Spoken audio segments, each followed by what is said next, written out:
কান দিয়া শোনো, নবীর সিরাতের আদর্শের থেকে এটাও বড় একটা সিরাত আর আদর্শ।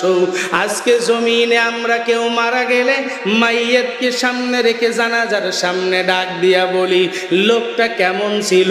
যারা শত্রু তারাও তখন দাঁড়ায়া বলে না ভালো ছিল।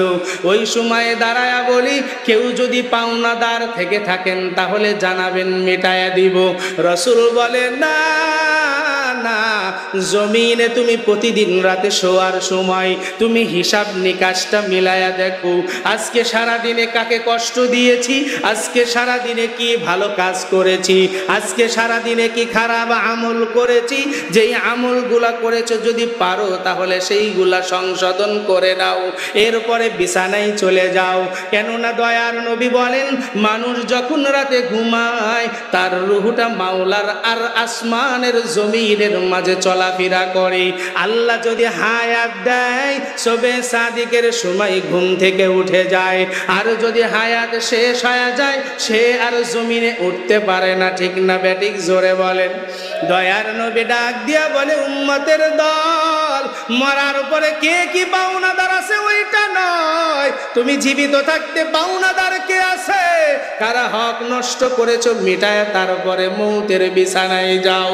দয়ার নবী এই তালিম দেওয়ার পর ডাক দিয়া বলতেছে ময়দানে কি কেউ আছো, আমি কাউকে কষ্ট দিয়ে কথা বলেছি, আমি কাউকে কষ্ট দিয়েছি একটু বলো, আমি মাপ চেয়ে নিব। এরে নবীরা সে কেমন নবীর উম্মত, মৃত্যুর আগে এখন সবার কাছে মাপ চায়। যেই নবীর কোনো গুনাহ নাই, কোনো ভুল নাই, আল্লাহ আয়াত দিয়ে জানায়া দিলেন হুয়াল আউয়ালু ওয়াল আখিরু ওয়াজ জাহিরু ওয়াল বাতিন। হে হাবিব আপনার কোনো গুনাহ নেই, গোপনেও নাই প্রকাশ্যেও নাই, আগেও নাই পরেও নাই। ঠিক না বেঠিক? জোরে বলেন।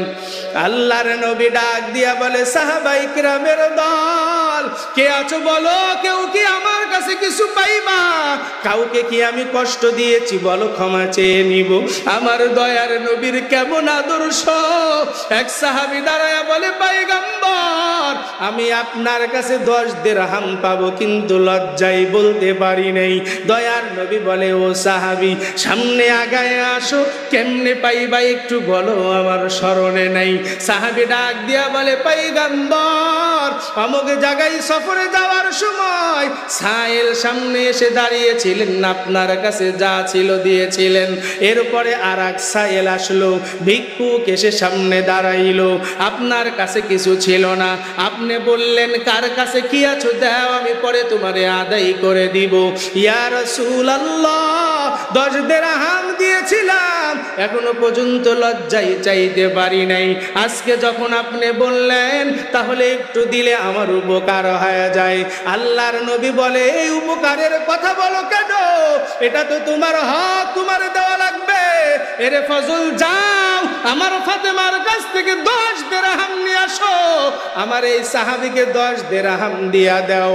এখন নবী আবার ডাক দিয়া বলে কে আছো, আমি কি কাউকে কষ্ট দিয়েছি নাকি বলো। এক সাহাবী দাঁড়ায় বলে পয়গম্বর অমুক যুদ্ধের ময়দানে আপনার একটা শরীর আঘাত আমার পিঠের উপরে লেগেছিল, আজকে যেহেতু আপনি বললেন আমি একটু পিঠের আঘাতটা মিটাইয়া দিতে চাই। আল্লাহর নবী ডাক দিয়া বলে সাহাবী আমার অজান্তে হয়তো তোর পিঠে আঘাত হয়েছে, আমি বুঝি নাই জানি নাই, অজান্তে হয়ে গেছে, আমার পিঠটা পাতিয়া দিলাম, আয় আমাকে একটু ছুরি দ্বারা আঘাত করিয়া দেও। আবু বকর সিদ্দিক লাফ দিয়া পয়গম্বরকে বলে ও পয়গম্বর আমি আবু বকর থাকতে আপনার পিঠে আঘাত সহ্য করতে পারবো না। আল্লাহর নবী ডাক দিয়া বলে ফজল যাও আমার ফাতেমার কাছ থেকে ওই ছুরিটা নিয়ে আসো। হযরত ফজল ইবনে আব্বাস রওনা দিয়ে চলে গেলেন। ফাতেমা ডাক দিয়া বলে ছুরি দিয়ে বাবা কি করবে। আল্লাহর নবীর সাহাবী ফজল ডাক দিয়া বলে যুদ্ধের ময়দানে কার পিঠে আঘাত লেগেছিল ওই ব্যক্তি আজকে আঘাত দিয়ে জমিনে বদলা নেবে। ফাতেমা ডাক দিয়া বলে ওরে হাসান আর হুসাইন, এই জমিনে তোরা দুই ভাই থাকতে আমার বাবার গায়ে আঘাত করবি, যা তোদের দুই ভাইয়ের পিঠ পাতিয়া দিবি, খবরদার আবার বাবার শরীরে যেন কোনো চাবুকের আঘাত না লাগে।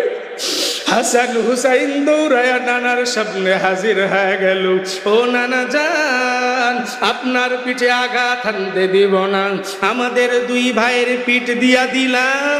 ও সাহাবী, যত পারো আমাদের পিঠে হাত মিলায়া দাও। আল্লাহর নবীর সাহাবায়ে কেরাম কান্নায় বিভোর।